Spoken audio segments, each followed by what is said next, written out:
नमस्ते, मैं राधिका लोखंडे। आज मैं आपको बताना चाहूँगी कि लॉकडाउन की वजह से पर्यावरण पर क्या-क्या असर हुआ है।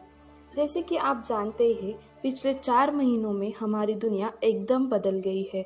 हज़ारों लोग की जान चली गई है, लाखों लोग बीमार पड़े हुए हैं। इन सब पर एक नए कोरोना वायरस का कहर टूटा है और जो लोग इस वायरस के प्रकोप से बचे हुए हैं, उनका भी रहन-सहन एकदम बदल गया है।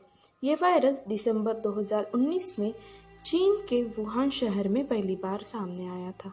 उसके बाद से दुनिया में सब कुछ उलट-पुलट हो गया है। अब सोचने लायक यह बात है कि लॉकडाउन के बाद पर्यावरण को बचाने के लिए ज़रूरी है नियंत्रित और संयमित व्यवहार।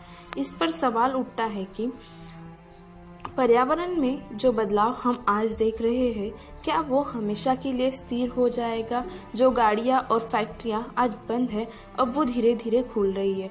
वर्तमान समय में कोरोना ने पूरे विश्व में एक अत्यंत ही घातक महामारी का रूप ले लिया है। कोरोना वायरस के चलते पूरी दुनिया में लंबे समय तक लॉकडाउन रहा। इसके चलते प्रकृति में मनुष्य का दखल एकदम बंद हो गया है। नतीजा यह हुआ कि प्रकृति खुलकर निखर कर अपने नैसर्गिक स्वरूप में आ गई है। कोरोना वायरस से मानवता को जरूर बड़ा नुकसान हुआ है, लेकिन पर्यावरण पर इसका सकारात्मक प्रभाव पड़ा है। जैसे कि लॉकडाउन से पर्यावरण को पहुंचते फायदे।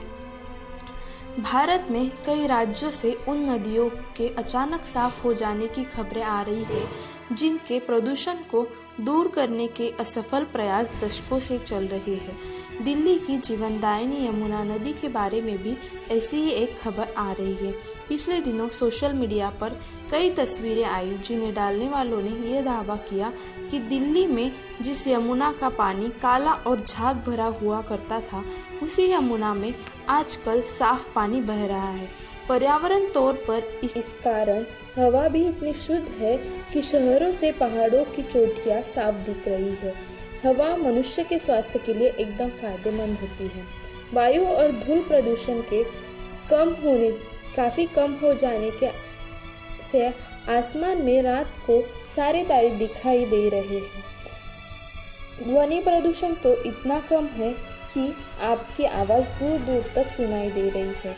चिड़ियों का चहचहाना भी सुबह से शुरू हो जाता है। चलो, ये तो हो गए लॉकडाउन से पर्यावरण को पहुंचते फायदे। अब आपको एक चिंता करने जैसी बात बताना चाहूँगी कि आखिर ये महामारी आई कैसे। मनुष्य इस पृथ्वी पर रहने वाला एकमात्र ऐसा जीव है जो कि पृथ्वी के तमाम संसाधनों का बेतरतीब तरीके से दोहन करता है। एक वक्त ऐसा था जब इस पृथ्वी पर इंसान तो थे, लेकिन वे एकदम सीमित संख्या और स्थान पर निवास करते थे, जिसके कारण पृथ्वी का समन्वय बना हुआ था। परंतु समय के साथ खेती की खोज हुई और मनुष्य ने एक स्थान पर रहना शुरू कर दिया और उद्योग आदि की स्थापना की। विभिन्न धातुओं के खोज के साथ ही मनुष्य की महत्वाकांक्षा बढ़ती चली गई और मनुष्य ने पृथ्वी का दोहन शुरू किया। इसी दोहन के कारण मौसम के कई परिवर्तन आए, जिसने हजारों बीमारियों को जन्म दिया। इन्हीं बीमारियों ने महामारी का रूप ले लिया। अब हम देखते हैं कि लॉकडाउन के बाद क्या होगा। कुछ लोगों का कहना है कि इस महामारी को पर्यावरण में बदलाव के तौर पर नहीं देखा जाना चाहिए। अभी सब कुछ बंद है तो कार्बन उत्सर्जन रुक गया है, लेकिन जब दुनिया फिर से पहले की तरह चलने लगी तो क्या ये कार्बन उत्सर्जन फिर से नहीं बढ़ेगा? पर्यावरण में जो बदलाव हम आज देख रहे हैं, क्या वो हमेशा के लिए स्थिर हो जाएंगे? जो गाड़ियाँ और फैक्ट्रियाँ आज बंद है, अब वो धीरे धीरे खुल रही है। दिल्ली और मुंबई जैसे शहरों में पहले जैसा जाम लगने लगा है, यानी फिर से ग्रीन हाउस और गैस का उत्सर्जन। जिस तरह मौजूद समय में जान बचाना लोगों की प्राथमिकता बना हुआ है, वैसे ही लोगों को पर्यावरण के प्रति चिंतित कराना जाना चाहिए। पर्यावरण को बचाने के लिए लोगों को अपनी आदतें बदलनी होगी। अगर वो खुद नहीं बदलेंगे तो उन्हें जबरन बदलाना पड़ेगा। जैसे खुद अपने को हफ्ते का कोई दिन अपने को लॉकडाउन में रखना होगा, या फिर सप्ताह में एक दिन गाड़ी का इस्तेमाल के बजाय साइकिल या पैदल चलना या फिर सार्वजनिक परिवहन का इस्तेमाल करना। लॉकडाउन खत्म होने के बाद प्रदूषण में बढ़ोतरी होगी, लेकिन इस दौर से आम लोग और सरकार ये सबक ले सकती है कि कुछ कदमों को उठाने से ही वायु प्रदूषण को आंशिक रूप से कम किया जा सकता है। सरकार गाड़ियों से निकलने वाले धुएं में कमी लाने के लिए पब्लिक ट्रांसपोर्ट सिस्टम को मजबूत बना सकती है। एक और उपाय किया जा सकता है कि हफ्ते में 2 दिन वर्क फ्रॉम होम कर दिया जाए।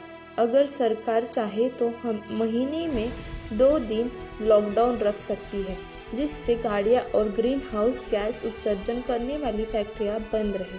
समय आ गया है कि केंद्र और राज्य सरकार की इस बात पर गंभीरता से मंथन करे कि ऐसा कौन कौन से उपाय किए जाए जिससे अपनी दिनचर्या या रोजी रोटी चलाने के लिए लोगों को कम से कम सड़क पर आना पड़े। एक अनुमान के अनुसार देश की करीब 25 से 30% आबादी को अपना कामकाज निपटाने के लिए सिर्फ इसलिए सड़क पर इधर उधर से दौड़ना पड़ता है क्योंकि उसके पास तकनीक का काफ़ी कम ज्ञान है या फिर है ही नहीं।